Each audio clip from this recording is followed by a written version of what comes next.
What's up, everybody? Just want to take a quick second and let people know that I am self-supported. I now put all of my episodes on Substack for paid subscribers. I put them up early, and then 24 hours later, I release them to the public on all my platforms. I also have Venmo, PayPal, Cash App, Buy Me a Coffee, Zelle, a P.O. Box, and Locals, Patreon. And all of these, all of the links are in the show notes of every single episode I put out. So look forward to continuing to, provide great conversations. And thank you all for your continued support. All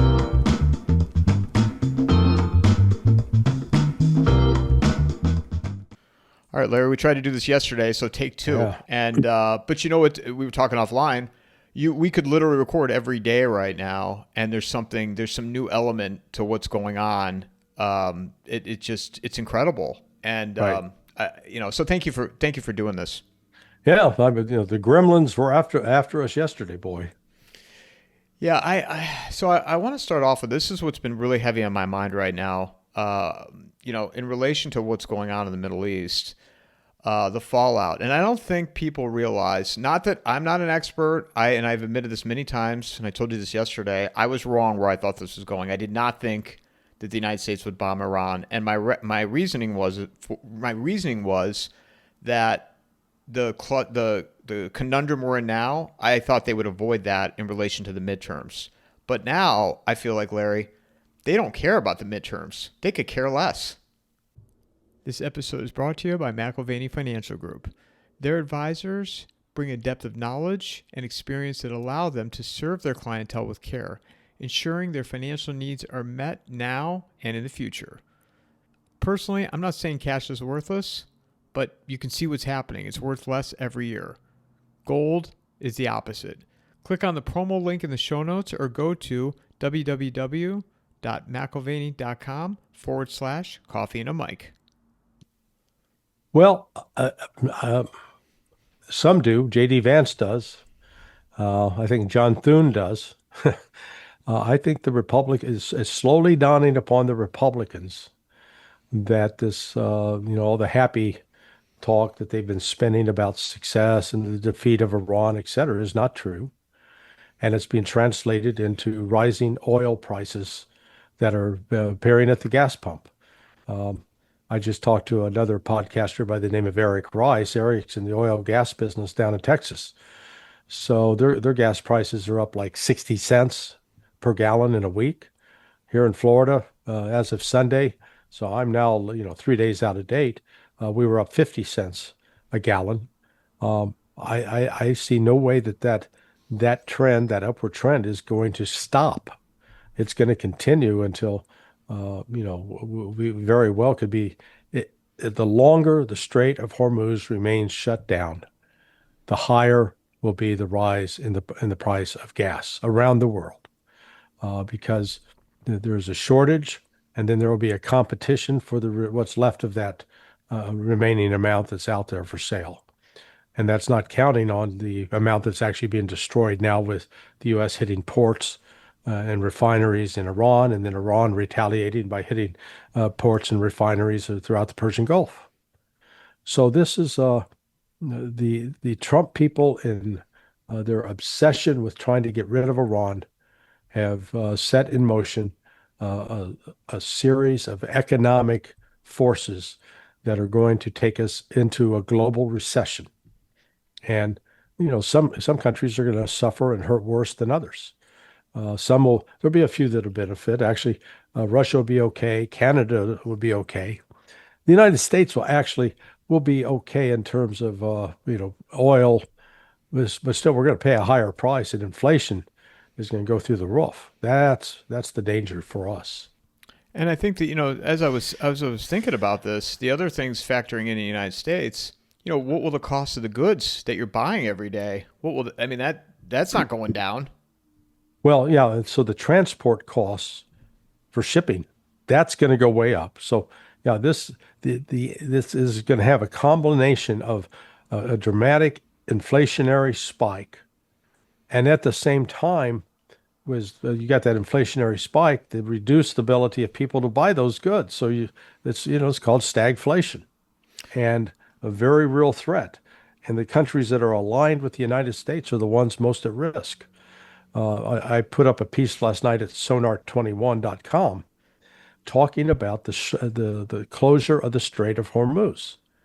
I guarantee I'd bet dollars to donuts that nobody in the Trump administration actually did the analysis before they launched and approved launching this operation to recognize, because I've discovered in the last 2 days something I didn't know this, that a third of the world's production of nitrogen for fertilizer comes out of the Persian Gulf.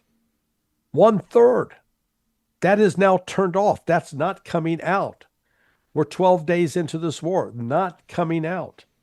And I think it's likely that this will go on for some time, because despite Trump reportedly is trying to get a ceasefire with Iran. Iran said, no, you've betrayed us too many times. We're not going to do that.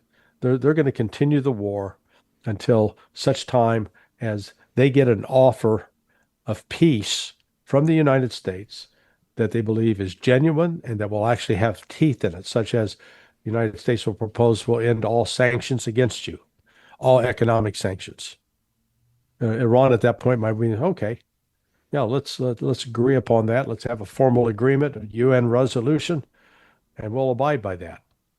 But that is going to be a humiliating walk down for Donald Trump. But he may have no choice, because with the economy, we've already seen unemployment in the United States is rising. It's not falling.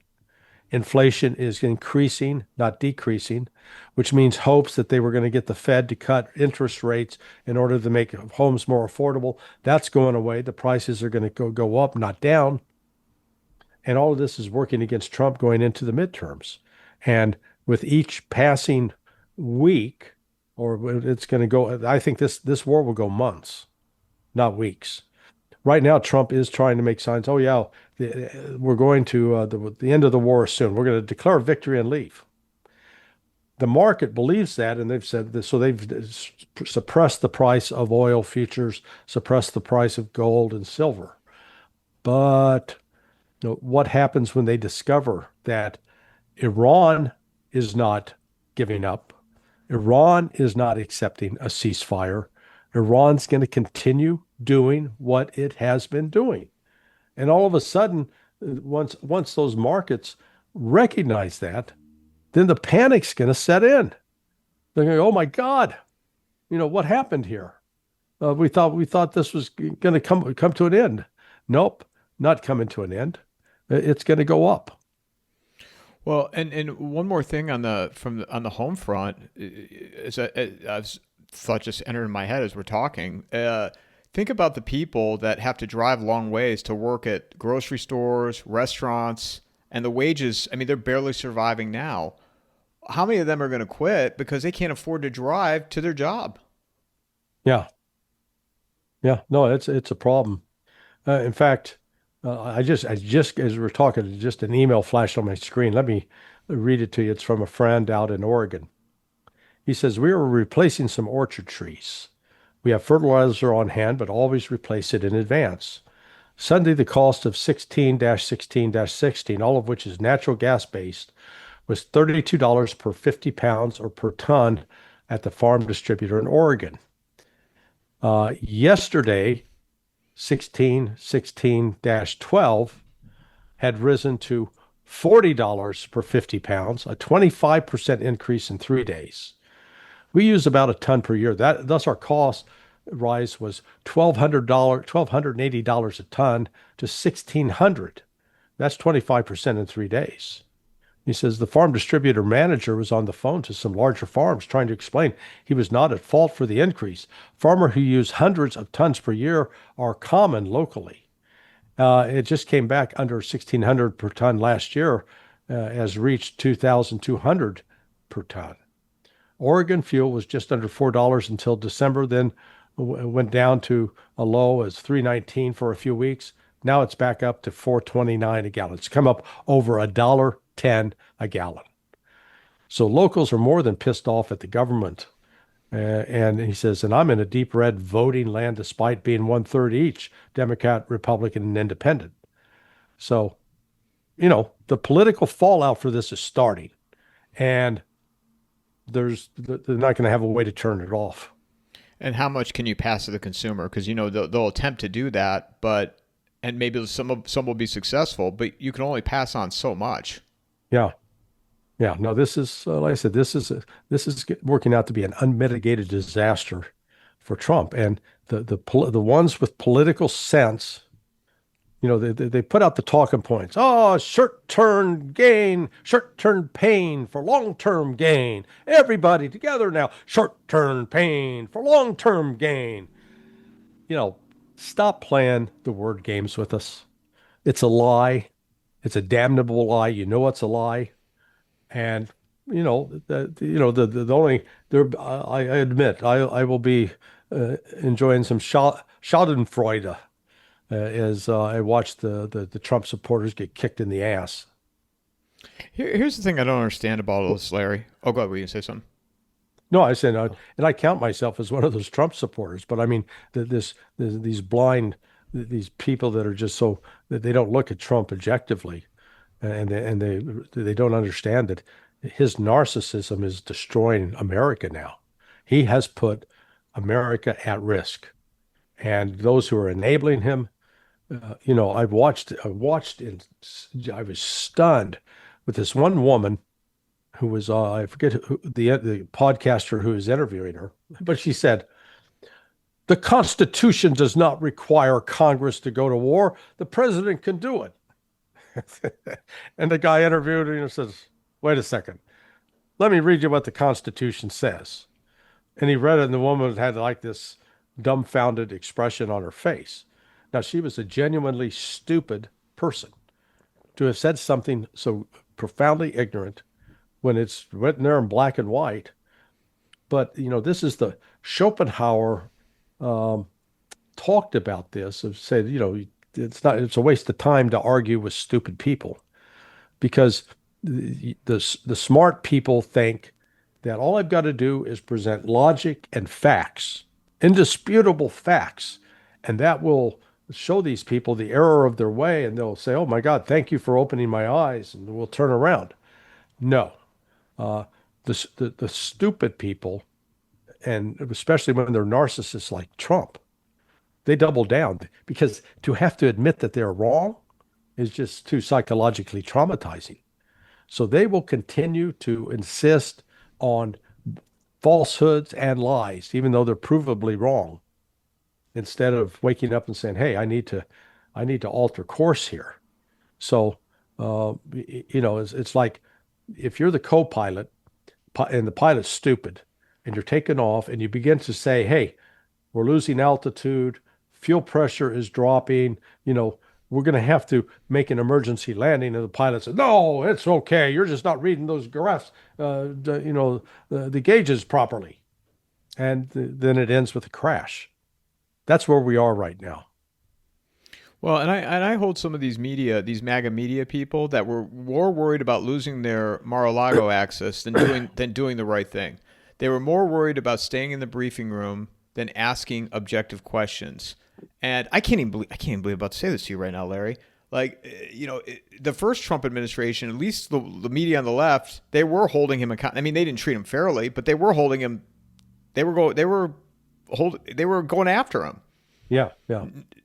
Now, I mean, on the right, and I'm not siding with CNN or any of that for the people that are going to write on my YouTube, like, give me shit for that. But, the MAGA, they won't even be objective. Yeah. No, they refuse. Well, here's CNN in Iran reporting. Okay. Argue that, they're reporting propaganda. Yeah, but I don't see them being restricted in what they're allowed to send out. Whereas you can't do that in Israel. You're not even allowed to objectively report what's going on in Israel. Why? Because they want to hide the knowledge that Iran is causing significant damage, and Israel has no way to defend against it. Do you know Kevork Almassian from Syriana Yeah, yeah, Analysis? yeah, yeah, yeah. I know Kavor.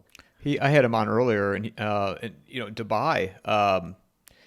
You've got these influencers that I'm going to go on a limb here that are being paid to show, oh, Dubai's great, Dubai's great, Dubai's great, but the stuff I'm seeing, it doesn't look like there's great things happening right now. Yeah. No, listen, Dubai's been hurt. The longer this blockade goes on of the Strait of Hormuz, the more difficult life is going to get for the people in Dubai. I know that Simon Hunt lives there. Afshan Ratansi lives there. Ratansi has a show on RT called Going Underground, and Simon Hunt is a renowned global economist, financial analyst. I'd be interested to see how long they're able to stay there.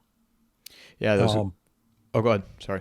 No, and as well as uh, Mario Nafal, young man that I met a year ago, and we become friends over in the wake of our interview with Sergei Lavrov. So, there are some influencers there, and at some point, they're going to have to say, "Boy, we can't sustain life here." The economic damage that's been done to Dubai and Doha. So the United Arab Emirates is Dubai, Doha is Qatar. Uh, it's long lasting. Qatar in particular has really taken a hit because not only are they the largest exporter of LNG, and that's completely turned off now, but they also were a major smelter of aluminum. So two of their major sources of income are cut off now. I know you were just on Mario's show. Did you get it? And I didn't get a chance to listen to the whole thing, but did you get a chance to ask him, like, at what point will you pull the plug and leave? Because it's one of those things. No. Before you answer that, you said no, but it's one of those things where, like, you better leave now, or you might not be able to get out, kind of thing. Yeah, he hasn't come to that point yet. Um, but that's one I will ask him, and I'm going to send it back to Simon as well, um, to see what his thoughts are. How long can they remain there? Because it's not life as normal. What you're looking at is an abnormal life. There are a lot right now banking on the the hope that Trump's right that this war is going to end soon. But as I point out to people, that attack on February 28th, um, they killed the Ayatollah Ali Khamenei. It also resulted in the murder of Khamenei's daughter-in-law and the murder of his 3 to 6 month old granddaughter, the beautiful little girl. And so the new supreme leader of Iran is Muqtada Khamenei, who is the husband of that dead woman, who is the father of that dead baby. And he himself apparently was wounded in that attack, but not killed. Now you tell me, if someone or some group murdered your wife and your child, would you be okay with that, or would you seek revenge? Would you seek justice? We've got quite a film culture built around that theme. Go back to Death Wish with Charles Bronson, The Punisher. Remember the movie The Punisher?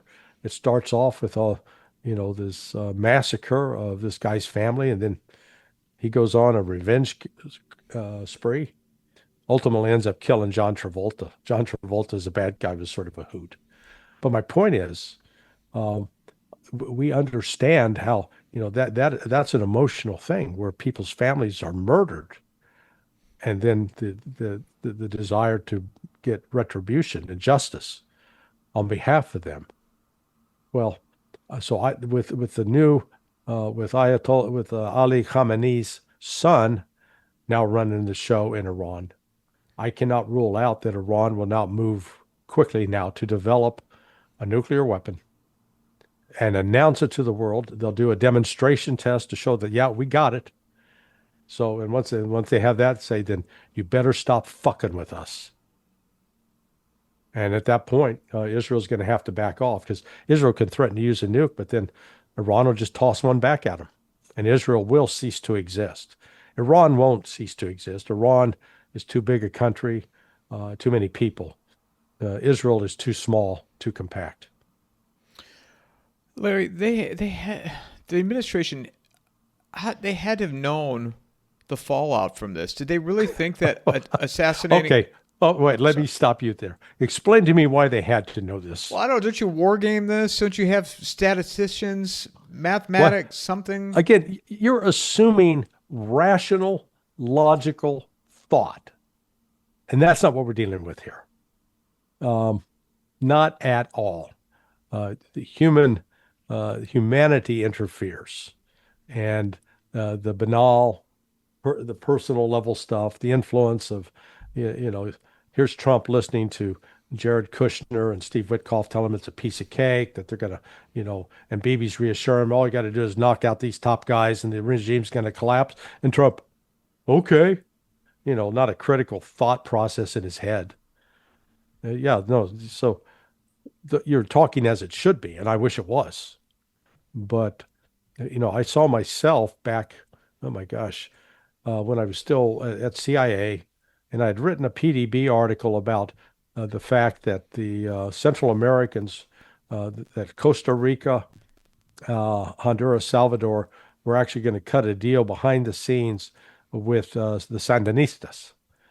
And so I wrote a piece for the president, then George H.W. Bush, warning that this is what was going to happen. And when it happened, Bush came out claiming publicly, we had no idea this was going to happen. Well, he had been told, but he had ignored it. So, yeah, never discount the ability of the bureaucracy to ignore the reality of what's going on. So, in your view, you expect this? Trump is saying 2 weeks, 2 weeks or less, or some. He gave some kind of time frame. You think longer? Oh yeah, I think I think 3 to 4 months, at least, maybe 6 months. Professor Morandi has said actually that he's had conversations with people in the IRGC and the government, and they're planning to make the war last through November. They want to inflict as much pain on the United States and on the Trump administration as possible. I mean, how could life go back to normal after all this? I mean, this barrier has now been crossed. So how? Yeah. I mean, and this is what I try to explain to people. People were like, "Ah, you're anti-American. You're a liberal." I said, "No. Well, first of all, what does this benefit United States, me as a citizen in this country? What's going on over there right now?" Yeah. But also, how can things go back to the way they were? How would anybody, if they trusted each other before, how would they? There's no going back. Well, no, we're going into a new future. This war will end. Now, the West hopes that it ends with the Iranians pleading for an end to hostilities, the elimination of the Islamic Republic, and the submission of Iran to a Western selected leader. I don't believe that's in the cards at all.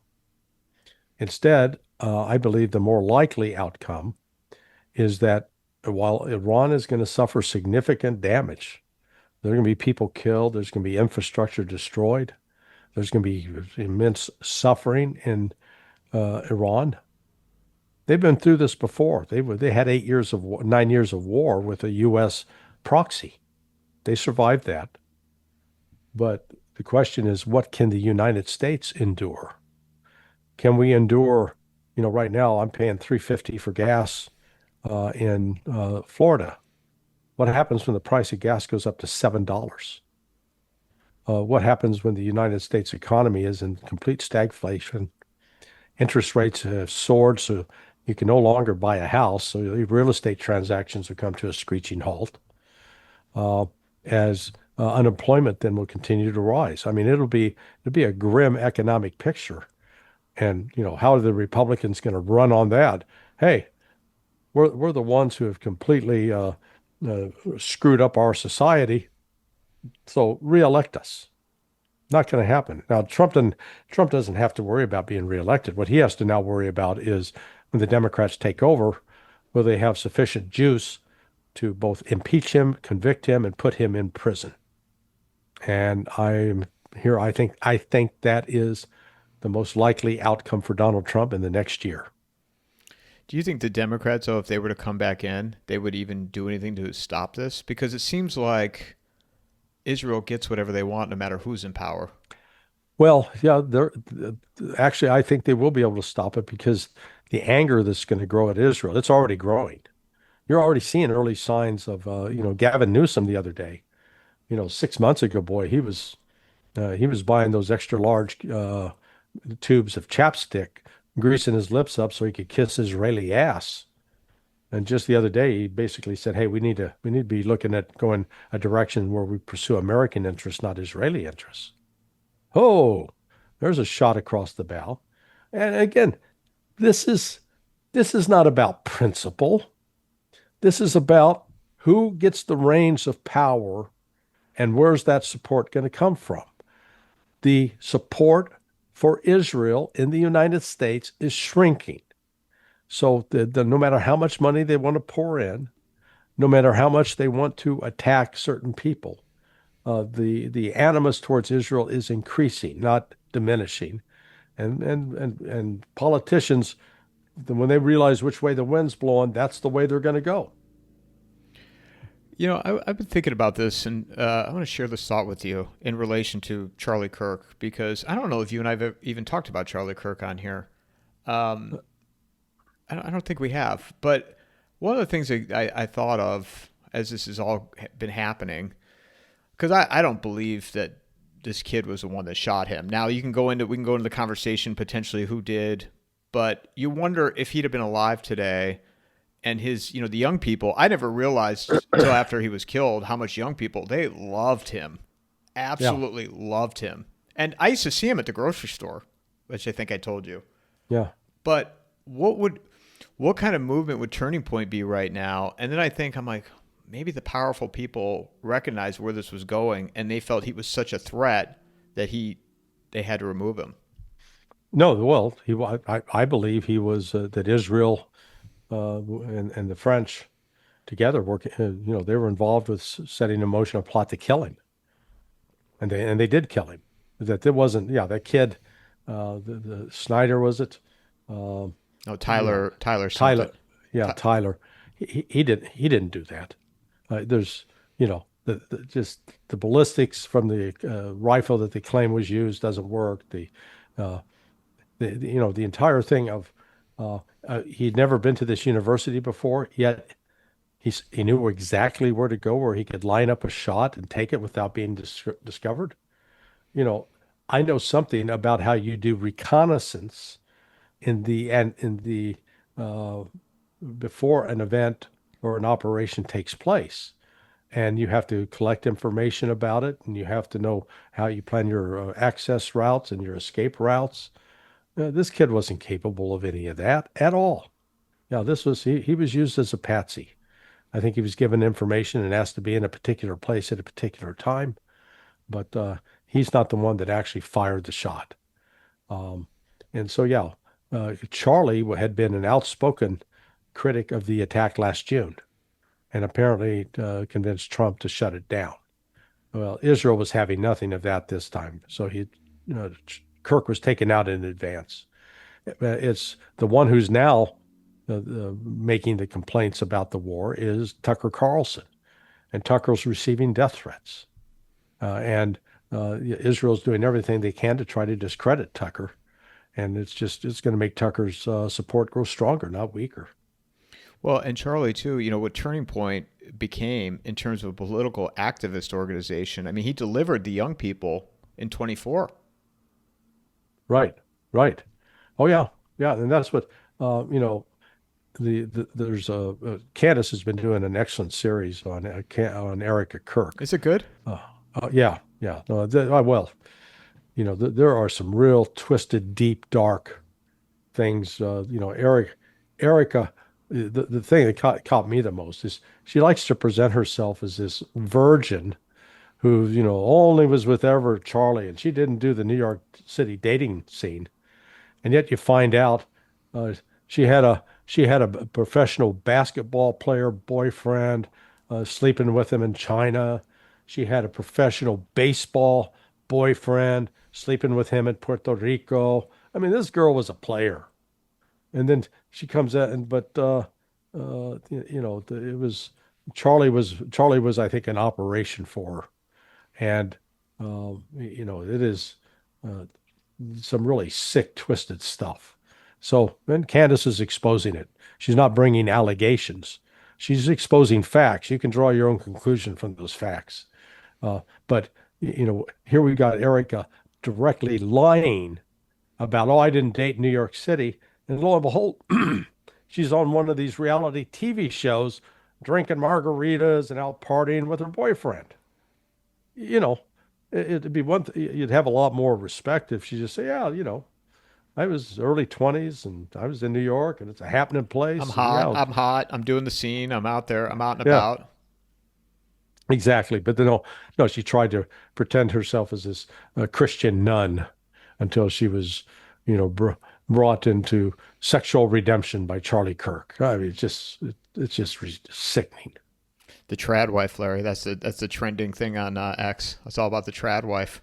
The trad wife, was Yeah, that? yeah. You never heard that traditional wife? They refer to it as a Oh, trad yes, wife. yes. Yeah. No, I hadn't heard that term. Yeah. Because there was a whole firestorm a couple weeks ago on X with Elijah Schaffer and this girl Sarah Stock. Not to spend too much time talking about this, but it was like a whole firestorm because Elijah Schaffer's married, and then it turned out Sarah Stock got married, but they were having an affair, and it all exploded on X.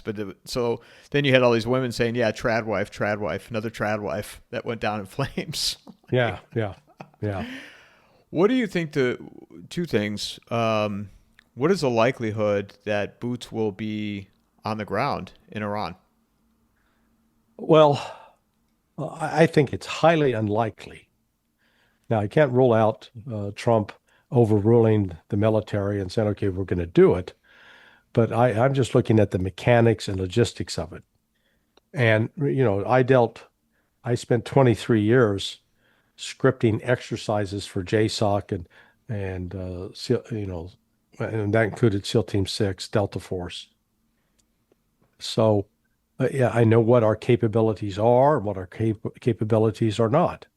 And it depends on what conceivable mission could you give ground forces in Iran to accomplish. So one possibility is, we'll drop the 82nd Airborne on Karg Island, which is the major oil export platform for Iran, and they'll take control of it. Okay. How are they going to hold it? Because at that point, Iran is able to attack it relentlessly with drones and with missiles and with artillery. So and we have no way of preventing Iran from firing at those troops. It'll be like taking the troops out and put them in the middle of the Sioux Nation during in the aftermath of the massacre of Custer and his troops. So that wouldn't work. So okay, we're going to do it as a ground invasion. Okay, how many troops? And you're going to have to go through mountainous terrain. And how do you resupply those troops? Minimum with food and water and ammunition. And how do you deal with vehicles that are destroyed? So, the logistics on this just don't work at all. It'd be incredibly dangerous. How many active troops would be needed for something like this, in your view?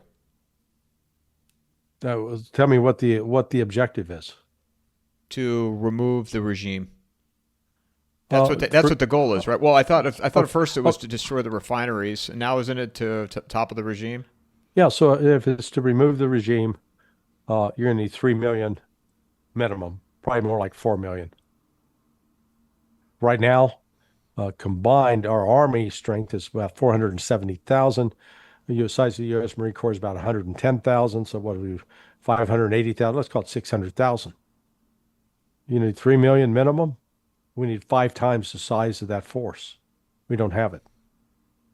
And let's say by the time you gather it together, where are you going to assemble that force to attack so that it's not wiped out before it gets on the line of contact?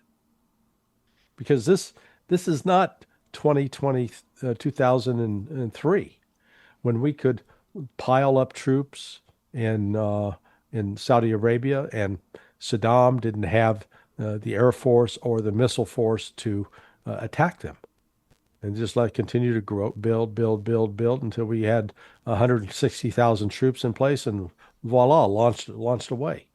That could never happen today. What about the idea? I'm sure you've seen this circulating online. The idea of a draft in this country. Yeah, sure. You do the draft, and some are going to flee, some will stick around. And how long will it take to get those people trained? How long will it take to get them both through basic training, advanced individual training, and then their specialty training? Like, are you going to run a mortar? Are you going to drive a tank? You're going to be a drone pilot? Whatever. You're looking at easily 15 months of training before those new recruits would be ready to be deployed for this kind of thing. And you don't have the popular support in the United States for this right now. Any attempt to do that is going to elicit a huge blowback on the Republicans, and not just Donald Trump, but on the Republicans. I don't think. What was the percentage even in favor of this to begin with? 41%. Well, that's higher than I would have guessed. Well, that they did once the war. Prior to it starting, I think that the support was 25%. Now that it started, some people thought, well, we got to support our troops regardless, but it's still 41% compared to the support for the U.S. attack on Japan in the wake of Pearl Harbor, which was like 99%. What was 9/11 after that? Yeah, it was equally high, 80% territory. So Iran then, in your view, will continue to just pound, and yeah, missiles, drones. Yeah, it is primarily missiles, ballistic missiles. We just saw earlier today the Muqtada Khamenei authorized the Iranian Revolutionary Guard Command to use a new, one of the more modern missiles. So we'll see what that's like and what the impact is on the Israeli government. Well, the other thing is too, in relation to Iran. I was seeing reports earlier. Again, I don't know what to believe and what not to believe. But the financial institutions targeting the banks. Yeah, that started today. And again, notice that Iran's been doing tit for tat. That when their oil refinery was hit, then they turn around and hit an oil refinery. They did. The West did attack the desalinization plant in Iran. Iran has not retaliated on that basis yet. And I think one of the reasons is that Iran realizes that once they knock out the desalinization bases in the Persian Gulf, that those cities, particularly Dubai and Doha, would be forced to evacuate because they would not have enough fresh water to sustain the population. They would literally be dying of thirst, or dying from drinking salt water, and it's just you cut off their supply. So I think Iran is they've withheld on that front, recognizing that it could create a humanitarian disaster that they could be blamed for. They're not willing to go that far yet. But if the West persists in attacking and killing thousands of Iranians, they've killed a little over 1,000 now. But if the death toll in Iran goes way up, then Iran will do eye for an eye, tooth for a tooth, and the United States will wind up blind and toothless. Of the 90 million plus, was it 90 million population? 90 yeah, million? about 90, 91, 92 million. What do you think before this started the percentage was of wanting a regime change versus support for the regime? You mean among the Iranian people? Yes. Yeah, I think the support level was probably at about 70%. That's what the most recent poll that was done by the Maryland Institute for International and Security Studies. Um, in the aftermath of the attack on February 28th, I suspect the support is now around 90%. So they've rallied around for the good of the country, put the differences aside in order to fight back. Right, right. I can't believe we're here, Larry. I can't believe we're here talking about this. Yeah, it is. It was entirely avoidable. There were easy solutions to come up with, depending upon, again, the you got to step back and say what was the objective. The it was a canard, a red herring that Iran was trying to build a nuclear weapon, and therefore Iran had to be contained, and that Israel and the United States had to take the lead. That Iran was hell bent on dominating the Persian Gulf and conquering all these um, other Gulf states. That was just simply not true. But it was a narrative that we created, we believed. We've constantly believed the narrative that Iran is this great evil, that it is a negative force in the entire region, that it's been attacking other countries. When step back and look at the objective facts, it's been just the opposite. One of the things the United States loves to do is accuse Iran and blame Iran for the actions of Hamas and Hezbollah, so that the actions of its quote proxies. All right, I think that's a fair standard to use. So let's use that standard. The total number of Israeli fatalities from Hamas and Hezbollah attacks on civilians prior to October 7th was less than 1,700 total. Uh, the but let's look at it from Iran's perspective. U.S. support for Iraq and provision of chemical weapons to Iraq during the Iran-Iraq War caused the deaths of 300,000 Iranians. Who's killed more civilians by proxies? Well, that'd be the United States. Nobody likes to hear that, but that's the reality. So, Iran now they're going to fight a war of attrition against us, and we cannot win it. And we try to, as to the extent that we're going to try to escalate, we've got limits to our escalation, what we can do. And Americans don't like to hear that. We like to think we're so big, we're so strong, nobody can stop us. Well, the opposite's the truth. What do you say to people that make the argument, oh, this will be like Venezuela, and it'll be just a grab, and it'll be simple in relation to Iran. It'll be on that level. Well, and let's recall that again, the narrative we've been fed about the Venezuela caper is wrong. It's not true. That came about because a couple of Americans, I'm not going to mention their names, I know them, were in touch with three former or informants with DEA who were directly involved with the security operations for Nicolas Maduro. And the reason they were willing to go start cooperating with the United States and getting rid of Maduro was for the $50 million reward. And those individuals played the critical role in getting the information that Delta Force needed to plan its snatch and grab operation, as well as to arrange the turnoff of the security systems in Venezuela.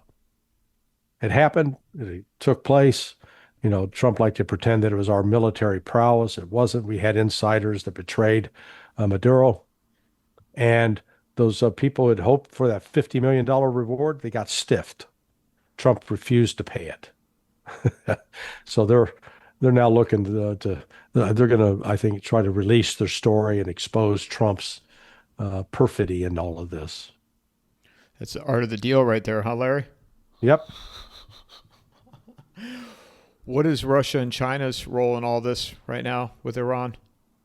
Um, Making sure that Iran can survive economically, providing Iran with intelligence, providing them with any necessary military equipment they need to stand the fight. Uh, China could very well even supply Iran with some advanced um, uh, land to sea missiles that would literally take out the aircraft carriers.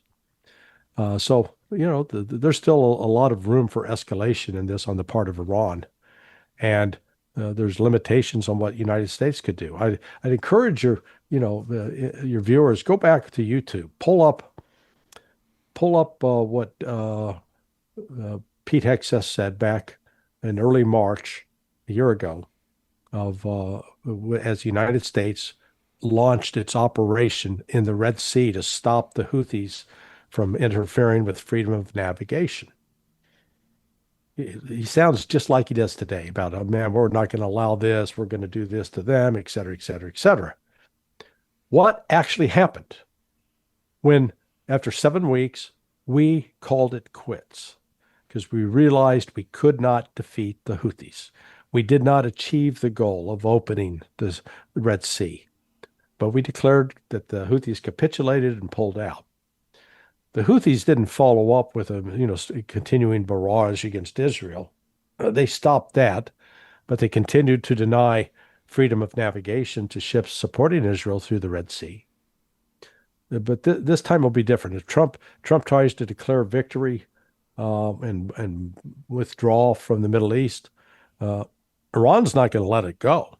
They will continue to destroy what's left of U.S. military infrastructure in the region, and they will continue to attack and destroy Israel. That was going to be my next question for you is, what is the future of Israel? It's not bright. I mean, Israel's picking out fights that he can't win. Look, it has sustained, it's been unable to defeat the Hamas. They've had 2.5 years. They are fighting a group that's contained in a 5-mile wide by 25-mile long piece of territory, a group that's basically forced to be underground. They don't have any secure lines of resupply, but somehow have managed to stay with enough ammunition and explosives to continue to fight. Israel has every military advantage: tanks, artillery, helicopters, fixed-wing aircraft, overhead satellites, etc., and has been unable to defeat Hamas. How the hell does Israel defeat Hezbollah, who doesn't have some of those constraints? They've actually got better missiles, more sophisticated missiles than Hamas does, and they've got supply lines that Israel is unable to shut down. And then beyond that, how then does Israel defeat Iran? I mean, so it's just, particularly when Iran is 4 times the size of Ukraine.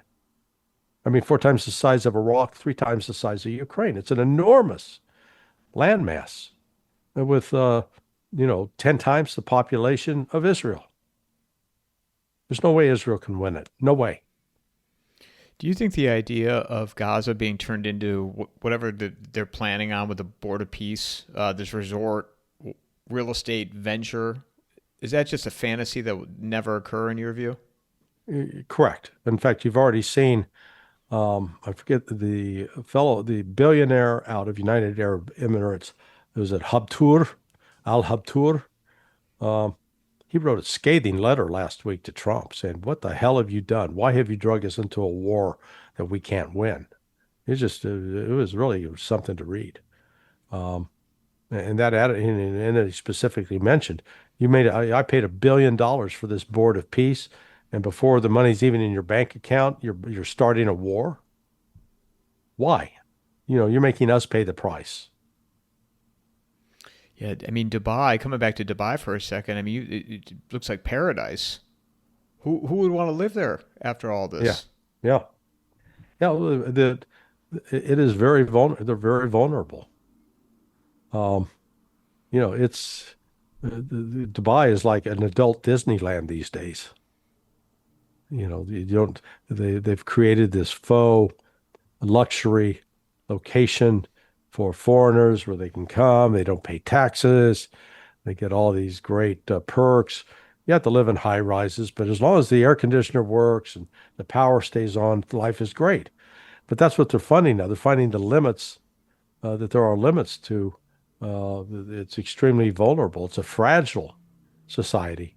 And now when war has broken out, it's been exposed as the safety is a fraud. Well, and in Riyadh as well, right? I mean, Yes. they try to, golf, and, I said this to Kavork, I love boxing, and the Saudis have been trying to, bring these big fights, and, was the comedians they were bringing over there, American Oh yeah, they comedians? And brought Dave Chappelle. Yeah, that was hilarious. So, yeah, no, they're bringing in. On the one hand, you got the Wahhabi sect within Iran. I mean, within Saudi Arabia, that is this ultra Orthodox Sunni Muslim movement that take it upon themselves to decide basically who is an authentic Muslim and who isn't. And this Wahhabi sect have been one of the biggest violators of attacking Iranian Shia because they view the Shia as apostates. And so, yeah, whenever you get into all this whole religious dimension with the fervent believers, forget about trying to use reason and facts to sort it out. This isn't about reason or facts. This is about what people have decided to believe, regardless of what the facts say. what about the idea of Israel using a nuclear weapon or some type of tactical nuke in this scenario? Yeah, no, I think it's a high likelihood, but I think that what's going to mitigate against it is uh, if Iran is now moving to actually build a nuke, that they've recognized, look, um, we tried to accommodate the West, get along with the West, to negotiate the West, and there's no future there. So now we're going to have to build a nuke to protect ourselves. We'll see what the Muqtada Khamenei says about that, if he lifts his father's fatwa or not. Have he been seen anywhere, or is he publicly Yeah, anything? yeah. He's been out in public. And so, Israel claims they're going to try to kill him. Trump says we're going to try to kill him. Um, Well, the other thing is too is Israel. I'm not seeing much reporting going on there. Almost seems like a blackout there in terms of what's hitting, what's not. sure. Well, yeah, again, if there was no damage being done, Israel would be opening up the press access and say, show them how ineffective these missiles are. That's not what they're doing. They're doing the exact opposite.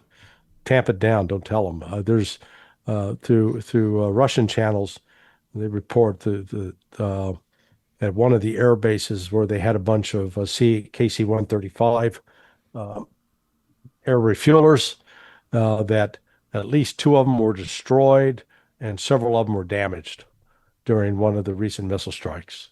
So I think that's exactly, what's going on. I think, and Iran, the West is trying to spin it. Oh, Iran's running out of missiles. They're launching less.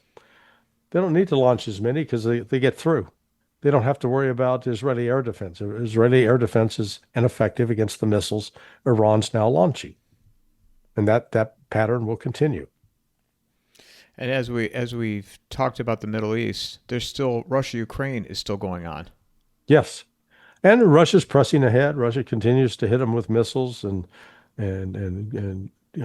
drones on a daily basis, and is continuing to make advances on the ground. So, that war, in fact, the signs that war is turning in a bad direction for Zelensky, was that he was complaining. He was complaining yesterday about the fact that they were supposed to have peace talks the tripartite talks in Geneva with the Russians, and that got called off. Whereas a month ago, he was criticizing holding those talks. And China, what about the idea of China, if they really wanted to, they could just close off, blockade Taiwan and hammer the United States economically by stopping the chips from coming over here? Right.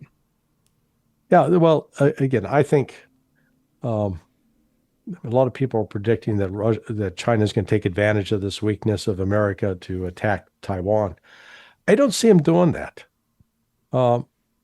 Taiwan is still part of China. Let's say it's a rebellious part of China, but I think China is calculating correctly that with continued economic pressure and with the defeat of the United States in the Persian Gulf, that there will be a way for China ultimately to exert its authority and control over Taiwan without having to go to war. Unbelievable time we're in right now, Larry, isn't it? Yes, yes. So I want to ask you one last thing in relation to, where are you getting your information from and who are you watching? Top secret information. Well, no, I'm in touch with. I try to read all source, particularly from what's coming in overseas, and but I'm also in touch with people who are still involved with intelligence and military activities on the part of the U.S. So it's just, you have to read all source, and you also have to sit down and assess what the U.S. says and what is actually going on, and ask yourself, does this make sense? And we saw this the other day with when the State Department was reacting angrily about CNN going to Iran and reporting on the ground that, hey, life is going on. It hasn't shut down despite all these attacks. And the State Department was crying outrage. This is wrong. This is illegal. Well, we didn't see Iran shutting down the foreign press access. And hey, come look. Whereas Israel is just the opposite. They're not encouraging outside journalists to come in and take a look. So again, that gives me a clue of which way the wind's blowing. When I see the leak about what the National Intelligence Council in a national intelligence estimate told the president a week before the invasion, and now more than a week into that invasion, that story is being leaked. Again, that tells you that the intelligence community is preparing to cover its ass and to be protected. 3 months or even 1 month from now, Larry, let's say you and I we're chatting again. Where do you think the United States is going to be, A, in relation to what's going on in the Middle East, and B, economically? Economically, it's going to be in trouble. The gas prices will continue to rise. Inflation is going to be breaking out. Dollar's going to be in trouble. Not many foreign governments are lining up to buy the dollar, and the United States will be expressing great frustration and outrage over the inability to get a settlement with Iran. Do you think this war is going to expand out beyond the Middle East? It has that potential. I'm hoping it remains contained for right now, but it has the potential to spread, definitely. Israel's been working overtime trying to stage false flags, such as an attack on Cyprus, an attack on Turkey, an attack in Azerbaijan, to try to blame it on Iran. And in each case, Iran has been upfront and quick saying, no, it wasn't us. That was going to be my next question. If it were to expand out, how would you envision it? Now, there'd be a false flag where it was perceived that Iran had committed some heinous violation, and therefore the world, in its outrage, had to try to rise up and do more militarily. I'm not sure really what more represents. Short of using a nuclear weapon on them. Because I wonder, with Germany, France, the UK, what would draw them in? Spain. Well, again, something that was seen as an attack on their interest, but I really don't. I think Israel's going to be hard pressed to come up with that. What about a false flag in the United States in order to scare people and potentially, I envision another type of lockdown scenario here. Well, they tried it the other day in New York City, except again, the two guys throwing the bombs were ISIS members, Sunni Muslims, not working for Iran. They work for ISIS. ISIS hates Iran. So this, but I don't rule out the attempt to try to run a false flag like that to get public united. But you see, you're going to get united to go to war with Iran. What does that mean? Does that mean we're going to allow 3 million men to be drafted and we're going to try to put together a ground force that's going to get wiped out if we dare to attack Iran? I don't see that. And it's not like, we've got to go do more missile strikes and more air strikes. It's not going to move the needle. So the United States right now is trapped. It's caught between its rhetoric and reality of what's on the ground in Iran. All right, last question. As long as you've been, your work, your professional career, and, following, researching, what is your level of concern compared to other periods of doing this? Highest in my life. This is the most dangerous time I've been around for 71 years. And that includes the Cuban Missile Crisis, 1962. I was 7 years old then. What would be second? What was the highest concern prior to this? Cuban Missile Crisis. I would have thought 9/11. Not 9/11? No.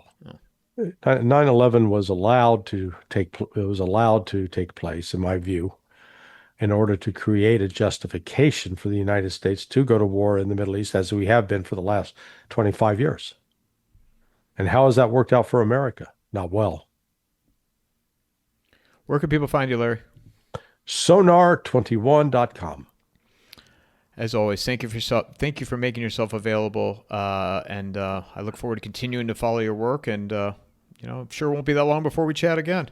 And thank God we avoided all those gremlins that attacked us yesterday. Is it safe to say, Larry, one last thing, that Trump is not the hero here, and he's not going to be the savior? Right? Can we say that? Look, I said I voted for the man. I really thought he would be different. And, I feel like the guy who married a beauty queen on the understanding that she was a chaste young woman, that she hadn't been dating the football team.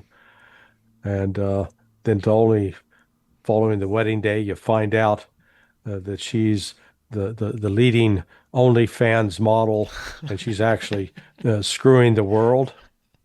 It's sort of disappointing, and that's Trump. Can't trust those trad wives, Larry. Yeah, absolutely. Look forward to the next one. Mic drop. All right, my friend. Take care.